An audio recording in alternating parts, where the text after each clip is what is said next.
Hi, good day. Hi, I'm Niklas. Hi, I'm Pravin, Guinness World Records adjudicator. Please come in. Thank you so much for having me.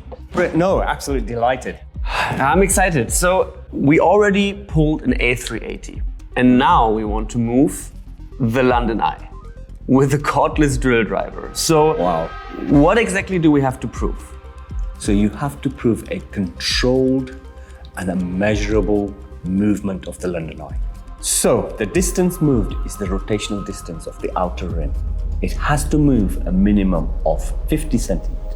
If any movement is caused by anything other than the cordless power drill, it will be disqualified.